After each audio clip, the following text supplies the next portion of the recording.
Guys welcome back to my channel जिसका नाम है लर्न फ्रॉम हादिया। तो आज हम करने वाले हैं क्लास 8th का साइंस का चैप्टर 1 जिसका नाम है क्रॉप प्रोडक्शन एंड मैनेजमेंट। सबसे पहले आप वीडियो को स्टार्ट करने से पहले मैं कहना चाहती हूँ कि आप हमारे चैनल को प्लीज़ सब्सक्राइब करें, लाइक करें, वीडियो को ज़्यादा से ज़्यादा शेयर करें।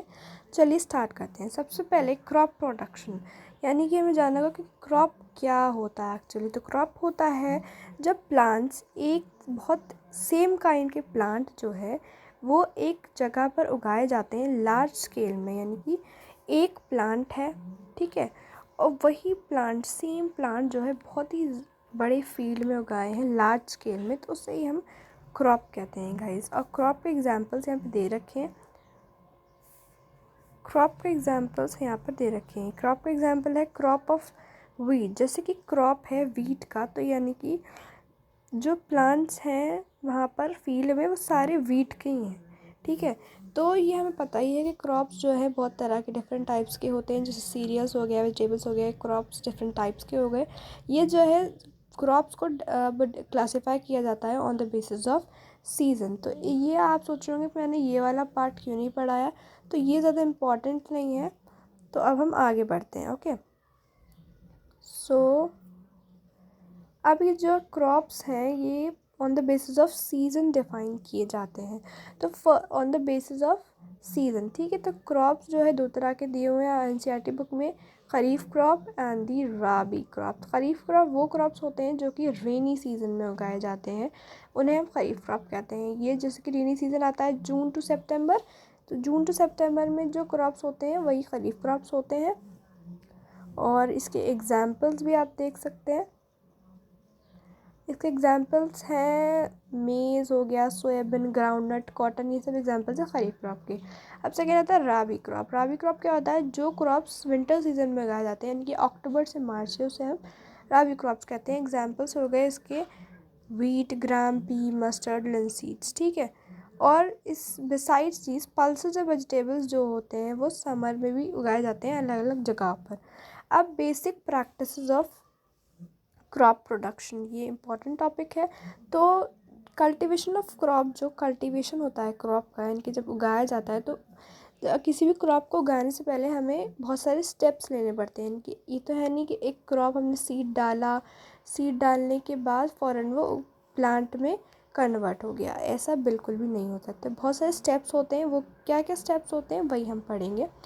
तो फर्स्ट स्टेप हमारा जो है वो है प्रिपरेशन ऑफ सॉइल। तो ये रहा प्रिपरेशन ऑफ सॉइल। तो चलिए अब हम ये प्रिपरेशन ऑफ सॉइल को पढ़ लेते हैं। तो प्रिपरेशन ऑफ सॉइल जो होता है, यानी कि सॉइल को प्रिपेयर करना। जब हम कोई प्लांट ग्रो कर रहे हैं तो ऑफ कोर्स पहले हमें सॉइल की ज़रूरत है। अब सॉइल ऐसा गंदा संदा सॉइल तो लेके नहीं, तो उससे भी हमें सॉइल को भी प्रिपेयर करना पड़ता है, बनाना पड़ता है सॉइल को भी एक तरीके से। तो वो कैसे, अब हम देखते हैं। प्रिपरेशन ऑफ सॉइल जो होता है फर्स्ट स्टेप होता है किसी भी क्रॉप को उगाने से पहले, और बहुत ही इम्पॉर्टेंट टास्क होता है एग्रीकल्चर में। अगर सॉइल को हमें प्रिपेयर करना है तो सॉइल को पहले हमें लूज़ करना होगा, सबसे इम्पॉर्टेंट होता है। अगर सॉइल लूज़ होगा तो ये जो रूट्स होती हैं प्लांट की, ये जो है अंदर तक जाती हैं, अंदर penetrate deep into the soil. और जो लूज़ सॉइल है वो रूट्स को ब्रीथ करने में हेल्प करता है। अब जो लूजेंड सॉइल है, जो लूज्ड सॉइल है, वो अर्थवर्म की ग्रोथ में और माइक्रोब्स की ग्रोथ में हेल्प करता है, ठीक है। अब ये ऑर्गेनिजम्स जो होते हैं, यानी कि अर्थवर्म और माइक्रोब्स, ये फ्रेंड्स होते हैं किसके, फार्मर्स के। क्योंकि फार्मर्स ने ही फर्स्ट जब फील्ड बना रहे तो वो फार्मर ही होगा। तो क्योंकि वो फार्मर जो है लूज़ करते हैं सॉइल को और उसमें ह्यूमस ऐड करते हैं, तो अर्थवर्म और माइक्रोब्स फार्मर्स के फ्रेंड्स होते हैं। ये आपने पहले भी पढ़ा होगा। अब आपने पढ़ा है प्रीवियस क्लासेस में कि सॉइल में मिनरल्स होता है, वाटर होता है, और कुछ लिविंग ऑर्गेनिजम्स भी होते हैं। अब जब किसी को मार दिया जाता है, फॉर एग्जांपल एनी प्लांट और एनी एनिमल, तो वो डीकम्पोज, जब हम उसे सॉइल में दफनाते हैं तो वो क्या हो जाता है, डेड प्लांट्स और एनिमल्स वो डीकम्पोज हो जाते हैं। सॉइल ऑर्गेनिजम्स, यानी कि सॉइल में जो ऑर्गेनिजम्स होते हैं, तो वो उसे ज़मीन में ही तो गाड़ते हैं, ज़मीन में क्या होता है, सॉइल होता है, तो वो डीकम्पोज हो जाते हैं सॉइल में। इसी तरीके से वेरियस न्यूट्रिएंट्स जो होते हैं डेड ऑर्गेनिजम्स के, वो release back into the soil, और ये न्यूट्रिएंट जो है फिर से एब्जॉर्व कर लिए जाते हैं प्लांट्स में। अब only a few centimeters of the top layer of the soil supports plant growth. Turning and loosening of the soil brings the nutrient.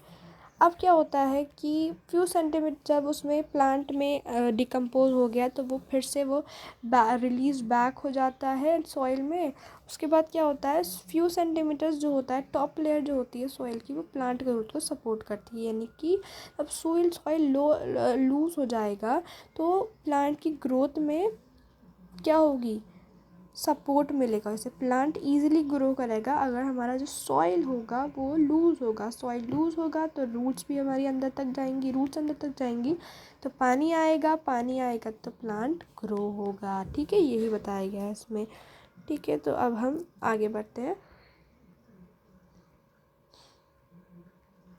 तो अब जब सॉइल को लूज़ किया जाता है तो इसी प्रोसेस को हम कहते हैं loosening and turning of the soil is called tilling और प्लोइंग. इसी सॉइल को लूज़ करना बहुत अच्छे तरीके से, इसे ही हम टिलिंग और प्लोइंग कहते हैं. ओके गाइस, ये मोस्ट इम्पॉर्टेंट टॉपिक है. टिलिंग और प्लोइंग की डेफिनेशन यहाँ पे दी गई है. अब जो प्लोइंग होती है वो प्लो से होती है. प्लो यहाँ पर ये देख सकते हैं आप, ये रहा एक टूल होता है टिलिंग और प्लोइंग करने के लिए. और जो प्लो होता है वो यूजुअली आयरन का बना होता है. अगर सॉइल बहुत ज़्यादा ड्राई है तो उसको वाटर चाहिए ऑफ कोर्स प्लो करने से पहले. तो प्लो जो फील्ड होता है, जो प्लोड फील्ड होता है, ये फील्ड है, इसमें बहुत बड़े बड़े गड्ढे मोटे मोटे आपने देखोगे वो होते हैं. तो ये इसे हम क्या कहते हैं, क्रम्स कहते हैं. फील्ड में, प्लोड फील्ड में बहुत बड़े क्लम्स होते हैं जिसे हम क्रम्स कहते हैं. और ये बहुत नेसेसरी होता है कि इन क्रम्स को तोड़ा जाए, क्योंकि अगर लेवलिंग सही से नहीं होगी, मोटे मोटे क्रम्स होंगे तो फिर इरिगेशन भी सही से नहीं होगी. तो इरिगेशन का सोर्स भी अच्छा होना चाहिए ताकि वो क्लम्स छूटे. और लेवलिंग जो सॉइल है, लेवलिंग यानी कि लेवलिंग होती है ये जैसे बिल्कुल लेवल में. तो लेवलिंग किससे की जाती है, एक टूल होता है जिसका नाम होता है लेवलर, उससे की जाती है. और समटाइम्स क्या होता है, मैन्योर भी ऐड की जाती है बिफोर टिलिंग. टिलिंग करने से पहले यानी कि सॉइल को लूज़ करने से पहले मैन्योर भी ऐड किया जाता है ताकि सॉइल जो है लूज़ हो जाए. इससे क्या होता है, this helps in proper mixing of manure with the soil. इससे सॉइल बहुत अच्छे से मिक्स हो जाता है मैन्योर के साथ और जो सॉइल है वो मॉइस्ट हो जाता है सोइंग करने से पहले. सोइंग मतलब होता है बीज बोना. सॉइल, जब आप सॉइल को लूज़ कर लोगे, लूज़ करने के बाद ऑफ कोर्स आप उसमें बीज डालोगे तभी तो प्लांट उगेगा. तो यही होता है. ठीक है, अब हम पढ़ते हैं एग्रीकल्चर इम्प्लीमेंट्स की ओर. तो बिफोर सोइंग, अब सोइंग यानी कि बीज उगोना. तो जब आप सोइंग द सीड्स, हमें ब्रेक करना होता है क्लम्स को यानी कि बहुत मोटे मोटे गड्ढों को. और ये किससे, बहुत सारे वेरियस टूल्स के मदद से होता है. यानी कि क्रम्स जो होते हैं मोटे मोटे सॉइल में वो किस तरीके से तोड़े जाएं, तो उसके लिए भी बहुत सारे टूल्स होते हैं. प्लो हो गया, हो गया और कल्टीवेटर हो गया. तो अभी हम इन तीनों के बारे में ही पढ़ने वाले हैं. तो सबसे पहला होता है प्लो. तो प्लो क्या होता है, ये जो है बहुत ही पुराना टूल है टिलिंग करने के लिए. और इसमें फर्टिलाइज़र ऐड किया जाता है और इससे वीड्स भी हटाए जाते हैं और सॉइल को टर्न किया जाता है. ये जो है बना होता है वुड से. और ये जो बुल्स होते हैं ना, वो इसे खींचते हैं. तो यहाँ पर जैसे पिक्चर में दिखाया भी गया है, ये प्लो है गाइस, ये प्लो ही है, कुछ इस तरीके का प्लो है ये. ठीक है, तो ये जो है बुल्स की, और यहाँ पे भी इसकी ये दे रखी है प्लो शाफ्ट, प्लोवेयर आप देख सकते हैं. और आप देखिए ये पेयर बुल से ये पुल किया जाता है जैसे, और ज़रूर नहीं पुल से किया जाए, ये हॉर्स और कैमल भी से कभी कभी करते हैं. और इसमें एक ट्राइंगुलर आयरन स्ट्रिप होती है जिसे हम प्लोशेयर कहते हैं. Plowshare you can see here guys, ये प्लोशेयर है, ये ट्राइंगुलर स्ट्रिप है. राइट, ये प्लोशेयर है, ये वाला पार्ट, ये प्लोशेयर हो गया. और इसमें जो है एक मेन पार्ट होता है प्लो का, लॉन्ग वुड जो होती है इसे हम प्लो शाफ्ट भी कहते हैं. ये प्लो शाफ्ट है, ये डंडी वाली, ये प्लो शाफ्ट है. और इसकी एक अदर एंड भी होती है जो कि बीम से अटैच होती है, ये जो कि बुल के नेक पर लगाई जाती है. ये बीम जैसे कि यहाँ देख सकते हैं. ठीक है, यही है इसमें. वैसे टूल्स के बारे में ज़्यादा आता नहीं है एग्ज़ाम्स में, पर फिर भी मैं बता देती हूँ. अब वुडन प्लो जो है, इंडिजीनियस वुडन प्लो जो होता है वो ज़्यादातर बढ़ रहा है, मतलब आयरन का होता जा रहा है। अभी ये वुड का दिख रहा है आपको, लेकिन अब ज़्यादातर आयरन का होता है ये। अब सेकंड जो था वो हमारा टिलिंग और प्लोइंग के लिए वो था हो। तो हो एक सिंपल टूल है जो कि वीड्स रिमूव करने के लिए यूज़ होता है। वीड्स की डेफिनेशन मैं आपको आगे बताऊँगी, ये आगे है बुक में। तो ये जो है लूजनिंग के लिए यूज़ होता है, सॉइल को लूज़ करने के लिए। और ये लॉन्ग रॉड होती है एक तरीके की, वुड और आयरन की बनी हुई, और ये एक strong broad and bent plate की तरह होती है जो कि आयरन की होती है। और ये इसके जो एक एंड है, अब ये हम पढ़ेंगे आगे। तो ये देखिए, ये हो है एक तरीके का, ये क्या है गाइस, हो है ये, और ये ब्लेड की तरह वर्क करता है। ठीक है, अब थर्ड हम पढ़ लेते हैं, ये एनिमल्स से ड्रॉ होता है। अब थर्ड जो टूल है वो है हमारा कल्टीवेटर। ओके, क्या है कल्टीवेटर जो है ploughing cultivator. Now days ploughing is done by tractor driven cultivator. ये कल्टीवेटर है, इसे हम ट्रैक्टर भी कहते हैं, और ये लेबर इसे चलाती है, यानी कि खुद ब खुद नहीं चलता है, इसे कोई एनिमल नहीं चलाता है, इसे इंसान चलाते हैं। अब जो हमारा सेकेंड स्टेप है वो होता है प्लांट को ग्रो करने के लिए, वो होता है सोइंग। ठीक है, फर्स्ट हमने क्या पढ़ा था, फर्स्ट हमने पढ़ा था प्रिपरेशन ऑफ सॉइल। अब हम सेकंड पढ़ रहे हैं सोइंग। क्या सोइंग, मैंने आपको बताया था सोइंग क्या होता है। सोइंग होता है बीज उगाना, बीज डालना। सोइंग भी एक इम्पॉर्टेंट पार्ट होता है। और सोइंग से अब हमें सोइंग करने से पहले, सोइंग के लिए हमारे लिए क्या इम्पोर्टेंट है सबसे ज़्यादा, I am really sorry guys.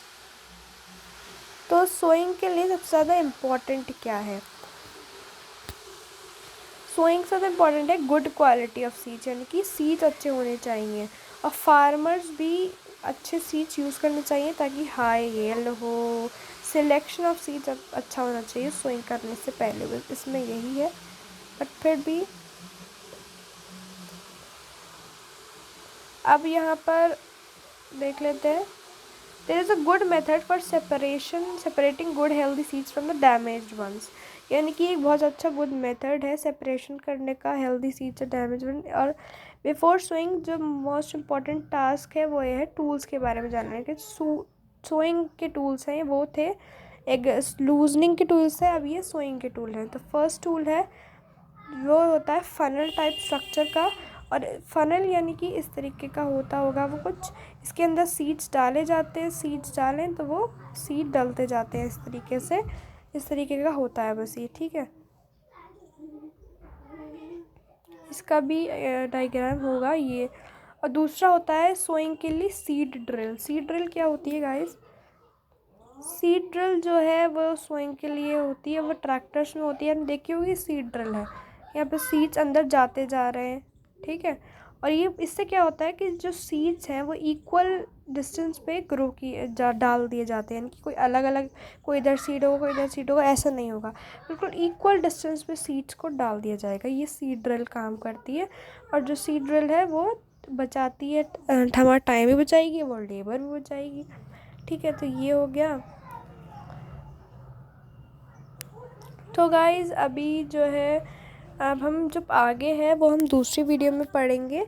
आगे जो भी है जिस तरीके का, जैसे ये हो गया, ये पूरा चैप्टर अभी रह गया है, वो हम नेक्स्ट वीडियोस में कंप्लीट कर लेंगे। तब तक के लिए आप हमारे चैनल को सब्सक्राइब करिए, लाइक करिए, शेयर करिए, और पार्ट 2 के लिए कमेंट करना ज़रूर मत भूलिएगा बिल्कुल भी। तब तक के लिए take care and bye bye.